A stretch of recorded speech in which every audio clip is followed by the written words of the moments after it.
Hello and welcome to the Beyond Limits podcast. I'm Jermaine Benjamin, one of the directors at Transition Partners, and this podcast is where we invite leaders from the talent, HR and culture sphere to discuss everything to do with attracting, retaining and developing people. Hello and welcome to the Beyond Limits podcast, where we invite guests to discuss everything to do with the world of work and people and talent and development and talent attraction and everything to do with talent. So today I'm really excited. We have another guest joining us. Eugen Buica is the head of talent development at Aviv Group, if I've pronounced that correctly, hopefully. Yes. Really interested. I'm really looking forward to this. He was introduced by a colleague of mine, kind of on email. We've not spoken before. And what's really interesting about this one is your background in education or background, but also what you're studying at the minute. So Eugen holds a degree at the moment in business psychology and is currently studying a second degree in psychotherapy. You've been working in HR development for more than 10 years now, with an equal focus on individuals and organizational development. If it's right to say you're kind of on a mission to really unlock potential of individuals and groups of people which is really interested in bringing behavioral science into practice. We've had multiple guests on the podcast before and in our network, but actually probably nobody with that kind of experience and mission, I suppose, around that behavioral science. So I'm really looking forward to speaking to you today. Thank you for joining us. If you wouldn't mind just starting with a bit of an introduction about yourself and your journey, that would be wonderful. For sure. And thanks for inviting me. It's great being here. So what about me? I started my journey in psychology back in 2011. And I'm fascinated about this word. Like, for me, the main word, or my second name is psychology. For me, psychology is a lifestyle. I would say, like, my friends would say that I should marry psychology.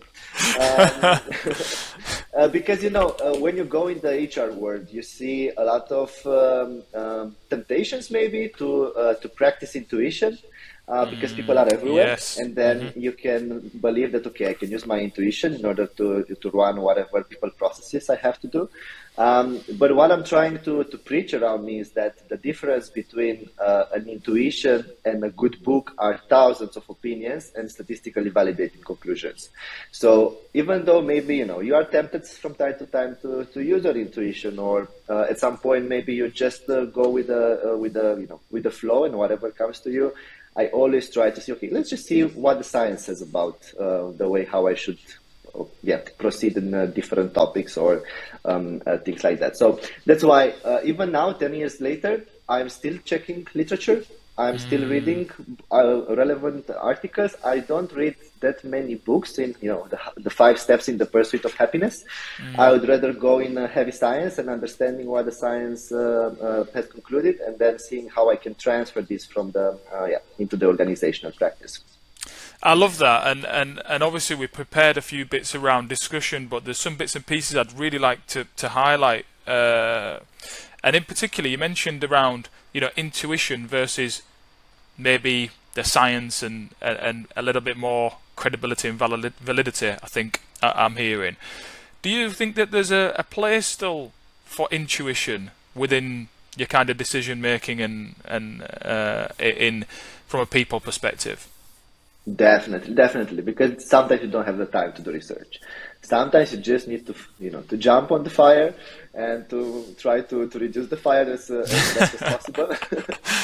So then that's the place where you should use your intuition. But anytime you have you have space enough to do a bit of research, I would rather take this approach instead of counting on what I saw 5 years ago, or what someone told me when I started my career, or whatever I believe it makes sense. Because sometimes psychology could be counterintuitive. So let me just give you an example. We see people who are arrogant or aggressive, and we might believe that they are very confident. But psychologically speaking, behind arrogance, behind aggressiveness, it's actually a very low self-confidence. So this is counterintuitive, and the intervention there is not on chilling down the aggression, but on increasing the confidence of the employee. Wow. Okay. That's really, really interesting.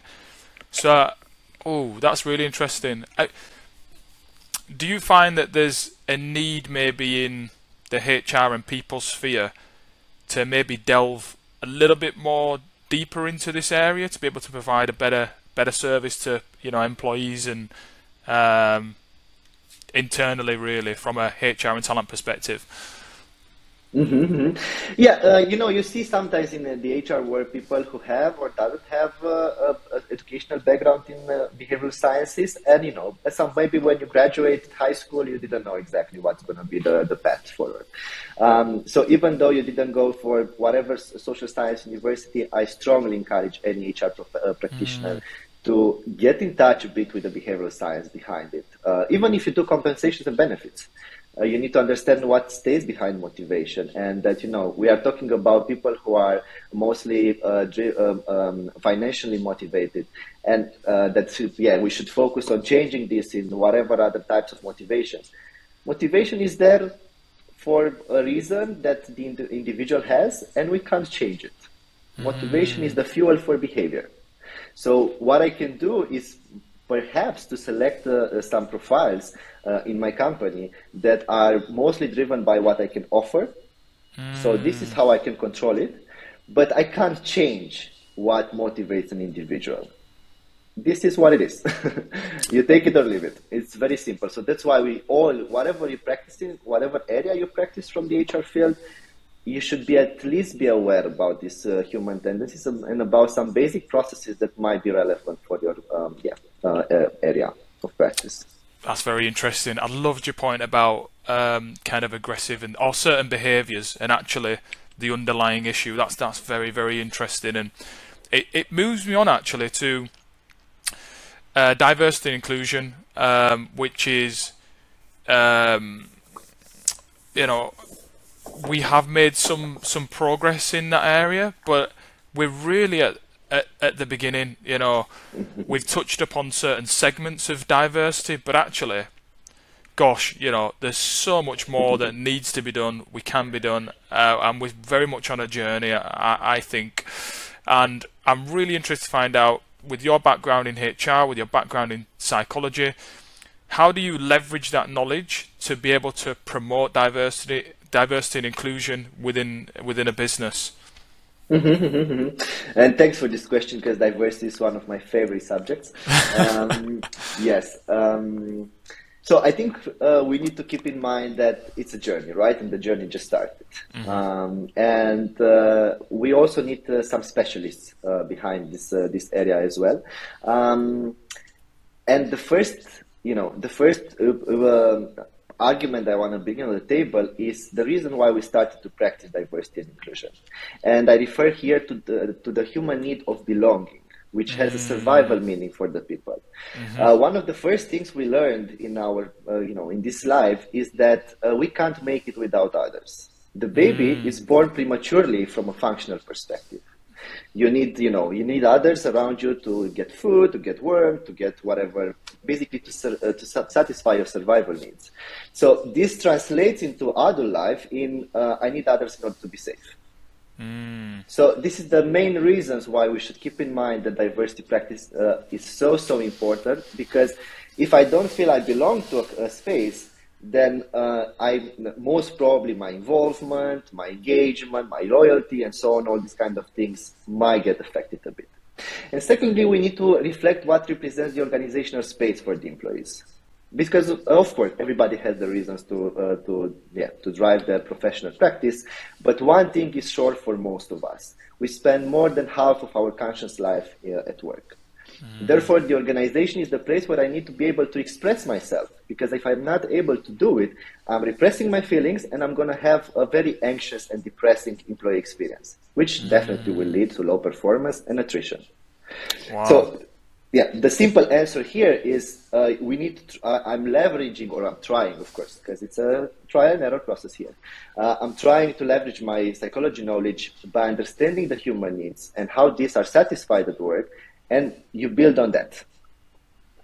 Wow, that's fantastic, and I love it's interesting because the way you've described that is there's a lot of depth to it, but you've explained it in a very simplistic way, which always indicates to me that somebody understands something, right? They can break down a complex concept. But that is so interesting. It's so interesting about, you know, the belonging, that if you feel that you're belonging, that how much time we spend at work, and that improves performance, being able to express yourself and being who you are. That is just, I think you've really hit the nail on. And I think actually it's interesting you say that, because I think sometimes we, you know, I haven't looked at it from that perspective, you know, and I'm sure a lot of other people haven't. We know it's the right thing to do, but actually understanding that psychological element is brilliant. I would say it's crucial. It's crucial, and it's crucial because diversity is not a buzzword. It's not a trend. It's a need, and it's a business need. It's a human need, could be a social responsibility, but if you are not very much people-driven, it's a business strategy that makes people stay here, bring different minds together, because if you have the same type of mind, like neurotypical people or whatever, at the same table, you'll get the same solution from them. And nowadays, you know, go on. Nowadays, for sustainability reasons, we need to, you know, to get different perspective on the table.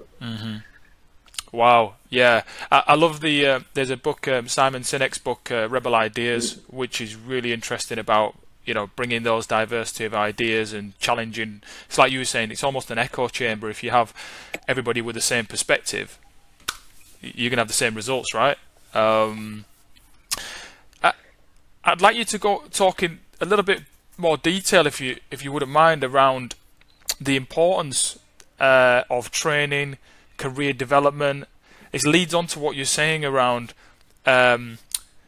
individuals' performance within the organization, and I think there's a morale element in here, but fostering employee growth and engagement. From your perspective, your opinion, how do you think businesses can effectively implement training programs to support their employees' professional development? I would say effectiveness is the key word here. Right. And unfortunately, maybe one of the less operated parts from the development chain. And it's very interesting if you look, you know, as an observer to this way of practicing development. We focus so much on delivering an intervention, a bit more on understanding what is the need, and not at all in measuring if it was effective or not. And it's very interesting. It's very, very interesting if you look at this kind of trends. And then, of course, my question is, do we really understand as a HR development field, what kind of value are we able to provide? Since you see less focus on this effectiveness part, which for me, it's like the reason why I'm doing it.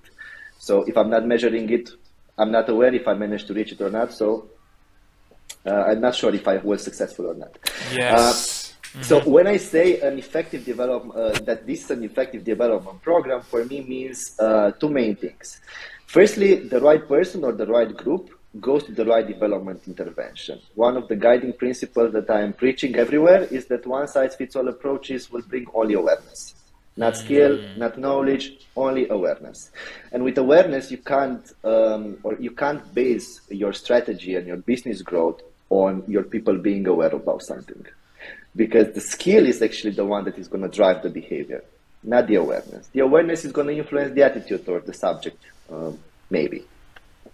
And then the second thing that I'm looking at when I'm saying this is an effective development program, is that at the end, the learner has a great attitude towards the subject. The learner knows where to find the right resources in order to operate the subject, because it's all about how you're going to use it. If you go to a time management training and I'm staying one day in a fancy hotel getting fancy food, and then I'm going back and I'm having a messy agenda, sorry, it was useless. What's the point? Yeah. What's the point? Yeah. And then also they should have experience in using the knowledge. Nowadays, knowledge is everywhere. We should not focus that much on teaching the knowledge. We should focus on how to use the knowledge. Application, right? Exactly, yes. exactly. So I'm looking at these things when I'm saying that, you know, a program was effective. And then that's the first part from a program quality perspective. And then you also, at the end of the training, you can expect that the people has information, but not the skill. So you, as a company, you need to provide the context where this information is translated into skill. So only if these are facilitated, like, you know, right person to the right intervention, they have a great output after the training, they have also the space where to practice the information, then we can say, okay, what's in it for the employee and for the company is relevant, and, you know, the investment was very greatly done. Wow, that's really interesting. And I think that's, you know, I've worked in environments, I've worked with L&D teams, I've trained, I've coached, but actually that is so key what you mentioned. We focus so much on the training and the information, but actually the skill and the application is the most important part. How can you take that and use it in day to day, right? And it's interesting, right? Because it's like pure logic what we discussed. Like, yeah, it is. And still we don't do it. That's why I'm saying human tendencies are counterintuitive sometimes. Absolutely. And it's simple, right? But it's also still quite profound. You know, it's yeah. I mean, that's actually, I wanted to ask you about coaching, because I think there's an element, you know, there's training and there's information, but actually coaching is where some of that information settles and transitions into being able to be used practically. I come from many years ago, I used to play football and did football coaching. So, nice. Yeah, so some element of that. I don't know if I did it too well, but that's a different topic. But, for sure, you do that. Cheers. So around coaching employees and supporting their personal and professional development, can you move on into that area and tell us around any kind of success stories or techniques that yield positive results? Obviously, your background in psychology and psychotherapy that you're studying at the minute, how that feeds in as well, that would be amazing. Yeah, so definitely I'm using techniques from the psychotherapy world, but those techniques are also used in coaching practice. So I'm not stepping on any boundaries, right? Because we should not go and discuss about the childhood at work. That's something else. So yeah, I'm trying, you know, to see what kind of techniques could be transferable in this kind of context. But one of my favorite techniques is actually the silent therapy or silent coaching, which means that I say nothing. So all my intervention is based on my body language. Like, you know, if they are, you know, expressing something which is very sad, I adjust my body in such a way that they understand that I'm getting that sadness. Wow. Okay. Or all these kind of things, yeah. And I use these kinds of interventions when a person, you know, sometimes people, when they are in distress, some of them want solutions, some of them want to ventilate. And if they want to ventilate and you are going to give them a solution, you are going to become the enemy. So don't do that. Yes.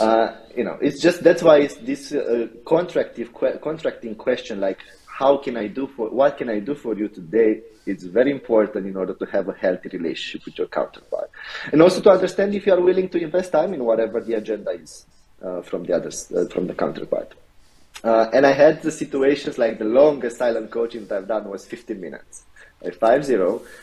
I just imagine how much was kept inside and how much this person needed to take out. And that's very good for the organization, because if you don't let them to take it out, this is going to be expressed in a way or another in other relationships with people who are less ready than me to handle it. Yes. And you don't know what can happen in the company. And surely it's expressed in behaviours, right? Of course. Sometimes negative. Okay. Just that's really, really interesting about the silent intervention. So I'm just interested to dig a little bit on that. Is that So, you're sat in a coaching session one-to-one, the people that will listen to this, is that just really about kind of mirroring body language, adjusting body language to how people respond? Tell me a little bit more about how that looks. Really, if for somebody who's like listening to this and interested, I'm interested. How does that look in a little bit more detail? Yeah, you can mirror the behavior in case it's needed. What I'm trying to do is to show them the answer that I would express verbally, but I don't want to stop their conscious flow of getting the tension out. So then what I do is to show with my body that I am understanding, and then I'm holding the space for them in order to express whatever the tension is. And that means sometimes, you stay with your head a bit, or not very straight, or sometimes you are just manipulating your face in such a way that you are showing this empathy. Yes. It's not like I am faking it. Yeah. I really feel what I am showing it. It's just that I'm not expressing it verbally, but I am very conscious that my body will express what I feel. Wow, so they will get it. Yeah. Because in any kind of intervention... Sorry, please. No, go ahead. That's really interesting. That's all I was going to say, yeah. In any kind of intervention like coaching or psychotherapy intervention, what actually helps is the relationship. The counterpart, or all our traumas, or the reasons why we get into conflicts, is because or most of the time we don't feel understood. So that's why when you want to help a person to ventilate themselves, what you need to do is just to show that you understand them. One thing is that you understand, another thing is that you agree. So very important, doesn't mean that you agree with them. I can do silent coaching even with, a person who has an antisocial behavior, because I can understand why they did it, due to their whatever childhood or whatever context, but doesn't mean that I agree. I just understand it. Okay, yes, that's really interesting, and I love that point. And so one of the things that I have to try and be disciplined on is sometimes somebody will come and there's a problem, or they want to vent, and sometimes I'm kind of like, well, have you tried this, or what about and it's like, oh, just hold back. So that's really interesting, and I'm going to try to practice that technique in a little bit more, and certainly in the understanding bit, that is key, isn't it? If the question for when I'm trying to give solutions to my counterpart is, who is actually the person that needs solution? Is it my counterpart, or maybe it's me? And then you can step out of your way of solving your problem and be more empathic and understand with your counterpart and curious about how is their way of solving it. I like that. Curious. That's yeah. And then changing tact a little bit around thinking about newer people that come to the organization, and the experience in terms of onboarding and then integrating. Obviously that plays a crucial role in helping new employees adapt and actually perform and thrive as quickly as possible, because that's what everybody wants, right? What are some of the best practices and strategies you have seen done, that maybe you could recommend in terms of onboarding people? That's something that we've looked at on a couple of occasions, and we're always trying to refine it. But what's your kind of advice and take on the onboarding side of things? All the time when I'm talking about onboarding, integration, whatever, I want to emphasize the following idea. It's not realistic to expect that someone will perform at their full capacity if they are not integrated. All the time a person changes the reality, even they change the team or they change the company, the skills tend to decrease, not because they lose expertise, but because they still need to understand how to use the expertise in the new reality. So that's why it's so important that we take care of, integrating people properly. You have this profile from consultancy world, external consultancy, that come in a company, jump on the topic and solve it. So maybe for them, the integration needs are not that big, so you can do it in a, more in a high level way. But most of us are coming from industry, we say, meaning from the internal consultants or whatever kind of roles, internal roles. That means you are not used with jumping on topics, changing realities all the time. So the integration period is going to be a bit longer and requires a bit more. So what I recommend here are, or the way how I practice integration is, firstly, I need to think about the induction. Induction means for me the first day, the first week, and it's the survival kit. What the newcomer needs to know in the first day, what is the key they have at hand in case of whatever, anything, who is there to answer their questions, and so on. Basically a survival kit. And then I need to tackle integration from three perspectives. Social integration, what relationships need to be settled, because relationships could be at work, could be facilitator or inhibitors for performance. So you need to have to settle the right network for the newcomer in order to enhance their performance. Then you need to teach them what is the organization, how the organization looks like, meaning what are the company specific topics that the newcomer needs to be aware of, like how HR is done, when the salary is paid, how I'm tracking my time, whatever, stuff like that. And then I need to take care of the functional integration, how work is done here. So if I'm tackling these four, like induction, social integration, organization integration, and functional integration, everything should be translated into a plan with goals, due dates, responsibles, resources, and needs to be provided to the newcomer in the first day. And very, very important, there are no two chances for the first impression. So very, very important, this part. I love the intentional structure you have there. It sounds very robust. Within that process, do you sometimes tweak that onboarding depending on, I don't know, level, diversity background? Is there some? Do you recommend? Do you sometimes add some variety into that process? Yeah, definitely. One size fits all approach will bring only awareness. So that's why I would do it. For me, those four are dimensions, not necessarily like very precise guidelines. Yes. Because even a CEO or a C-level will join the company, they still need to have induction. They still need to be socially integrated. They still need to understand how the company works, and they still need to understand how the work is done. So one thing is that maybe a C-level will need less guidance versus a fresh graduate. Yes. But another thing is to believe that the C-level doesn't have the same integration needs, because at the end of the day, also C-levels are human beings. Absolutely. It's almost like a framework, isn't it? And within that is variety. Yeah, I love that. I love that. Then you adapt it, yeah.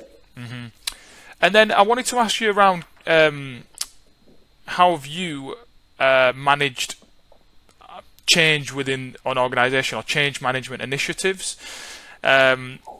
Again, with your really interesting background around the behavior, people's behaviors,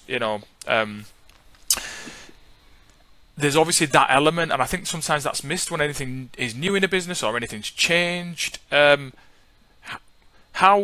do you go about making sure, what methodologies do you have in place to make sure those changes land successfully?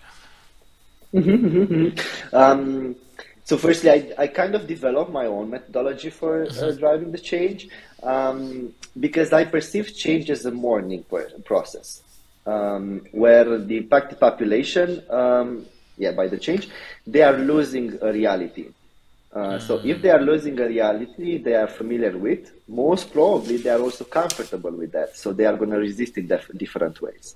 And I remember once the discussion I had while I was an external consultant with one of my clients, and I was trying to tell them that we need to do a change to run some change readiness analysis. And the person told me, and why do we do this? It's not like if we realize the company is not ready for the change, we are not going to launch the change. No, we are still going to launch the change, but we will know what risks we should mitigate, how the strategy needs to be adapted, and so on. So when it comes about increasing change adoption, we need to, or what I do is to think about psychological adoption, what my target population thinks and feels about the change. Very important. Those are very different things.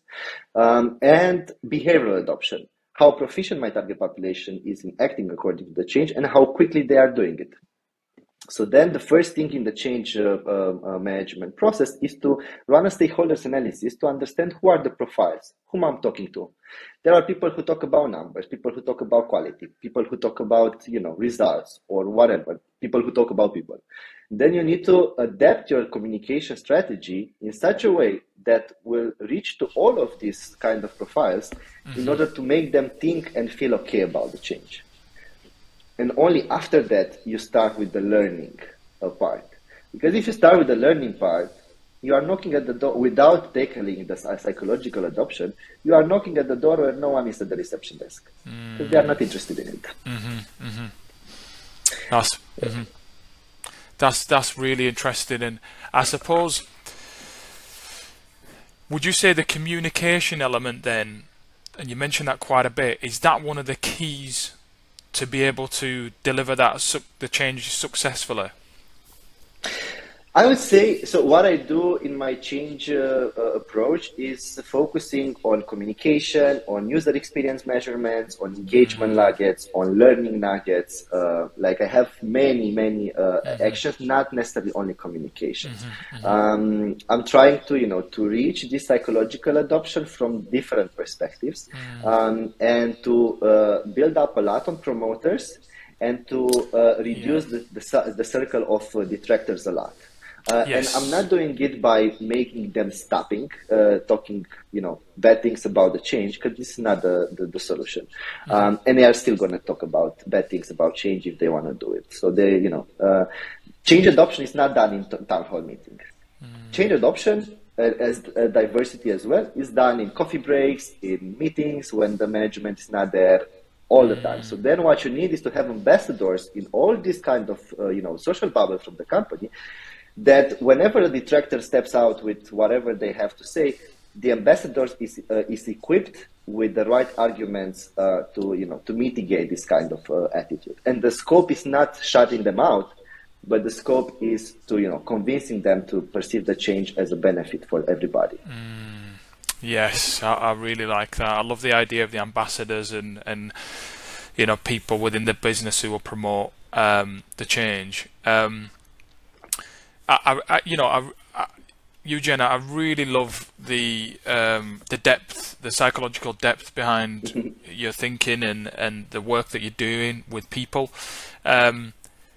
Just really to wrap it up for us, anyone listening, could you just give us your top tips really, or advice really? And I know I've caught you off the spot maybe with this, but given your education, the work and experience that you've done, if you could say, here's 2 or 3 things that you feel are really impactful for anybody who works in that people, senior, or actually not necessarily senior, they're on the journey, they're early in their experience maybe, and they want, with your experience, they're looking ahead and thinking, what are a couple of bits of advice that I can take on my journey? What would you recommend?